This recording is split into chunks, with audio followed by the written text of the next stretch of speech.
Tak ten prvý príklad, čo som uviedol, bol easy a ten ďalší medium, tak tento príklad bude hard. Ale nebojte sa, nie je to také strašné, je to v pohode.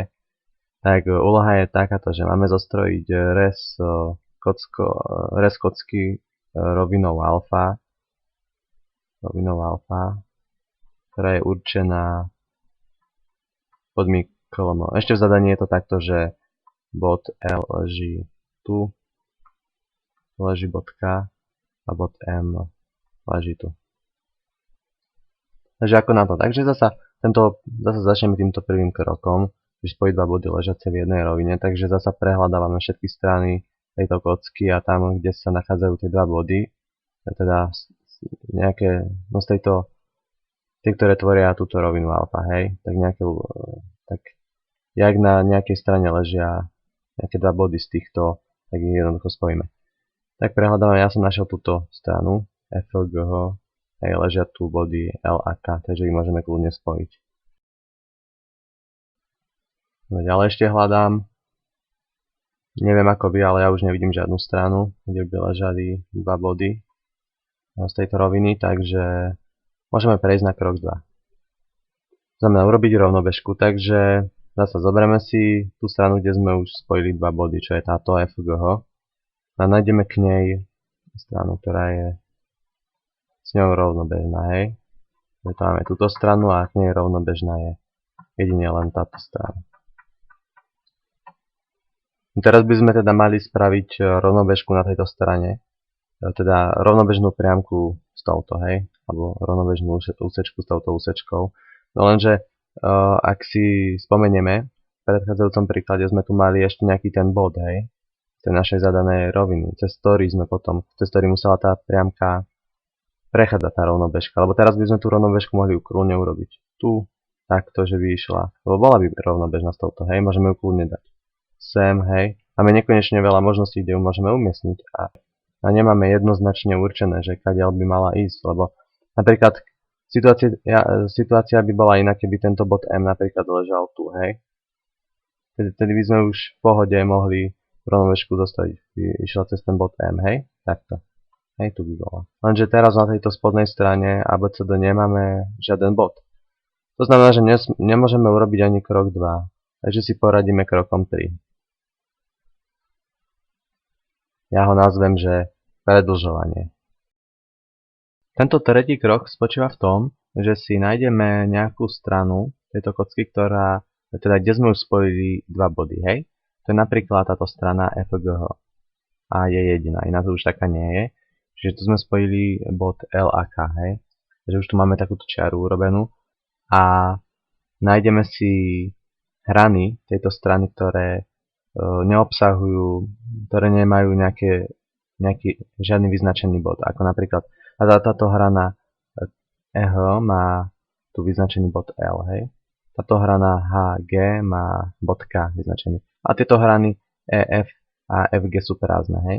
Takže jednu si zoberieme a ja si napríklad vyberiem FG, to je úplne ľubovoľné, hej. A ju predĺžime, takže takto nejak predĺžim. Do jednej aj do druhej strany môžem. No a ešte zároveň potom predĺžim aj túto čiaru, ktorá nám tu spája už tie dva body, takže aj tu predĺžim. To nejak. No a tam, kde sa nám pretnú tá úsečka FG, alebo teda priamka FG, ktorú sme teda predĺžili a táto LK, tak tam nám vznikne nejaký nový bod, ktorý si nejak nazveme, napríklad X. Ja si ho nazvem. No a to máme hotový krok 3. Čiže cieľom tohto kroku je, aby nám vznikol nejaký ďalší nový bod, s ktorým potom môžeme narábať. Ešte, že prečo predĺžujeme práve tie hrany, kde nie je žiadny ten vyznačený bod, ako EF alebo FG, hej, teda jednu z tých dvoch. Prečo je to tak? Tak keby sme napríklad predĺžili túto hranu HG, hej, predĺžime takto.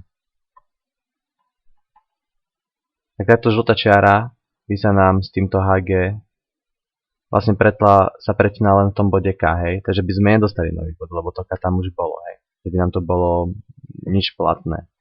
My chceme, aby nám vznikol nový bod, ako tu ten X. Keď by sme predĺžili napríklad túto hranu EF, kde sa tu nič nenachádza, žiadny vyznačený bod.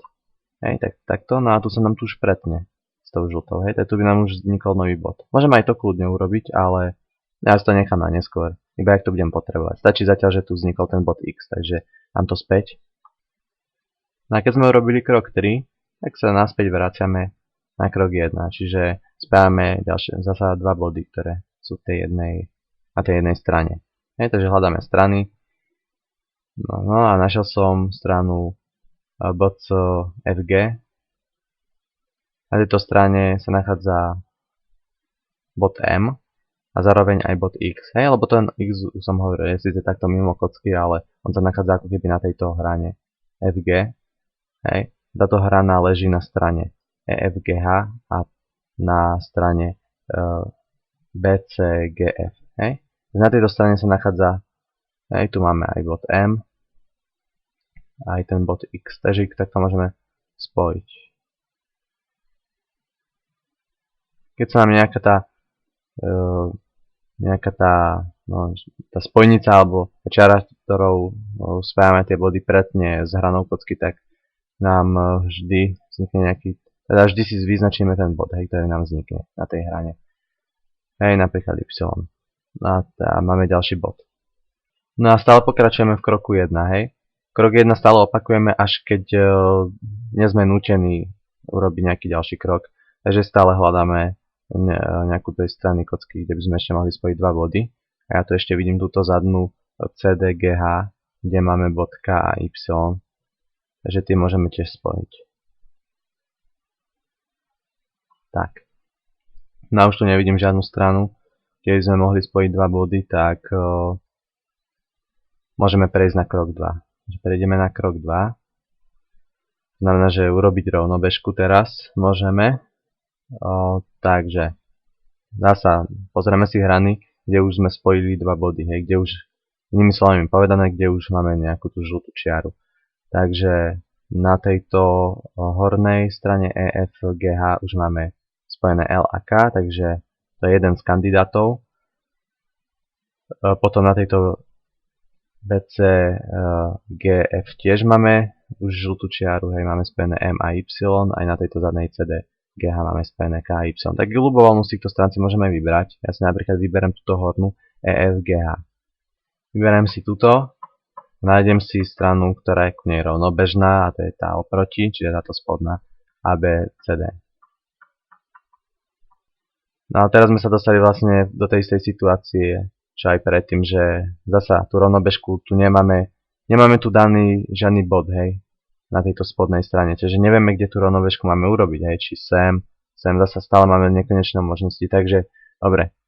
Som ukázal, že nie je to zasa úplne jedno, ktorú stranu si vybereme, vždy by sme ešte oproti, ale tak ono je to dobre si to takto vyskúšať, hej, že proste si vybereme túto jednu a skúsime urobiť rovnobežku na tej strane, hej, ktorá je s tou našou vybratou rovnobežná, ale keď sa to nedá, čiže keď tam nemáme žiaden bod, tak si vyberieme zase nejakú inú stranu. Takže toto hornú nie, ale tak skúsim napríklad túto CDGH zobrať, hej, takže tu už máme tiež túto žltú čiaru, teraz spája K a Y, takže zoberiem teda túto stranu, túto zadnú. Ku nej rovnobežná je táto predná strana, hej.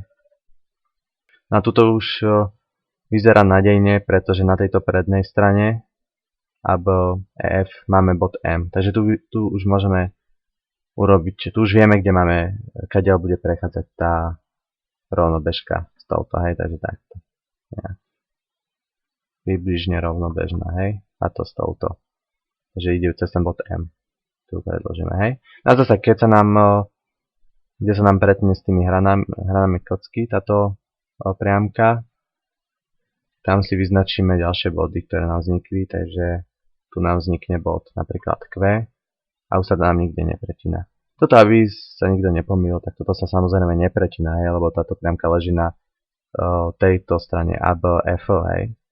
Však viete si to predstaviť, hej, tuto iba z obrázka vyzerá, že sa to pretína, ale táto priamka leží na tejto ABF a ona sa vôbec nedotýka tejto BCFG strany, hej, takže tu žiadny bod, tu nemôžeme, že by sme si tu dali nejaký bod Z, hej, tu nie, to je nezmysel, to sa nepretína, to sa len zdá, tohto obrázka. Dobre, no a teraz to sme urobili krok 2, hej, vznikol nám bod Q. No teraz ale tento postup je taký, že nejdeme už automaticky na krok 3, aj keď dobre, teoreticky by sme aj mohli, ale to je zbytočné si komplikovanie, ale takto, tento bod 1 je keby taký špeciálny.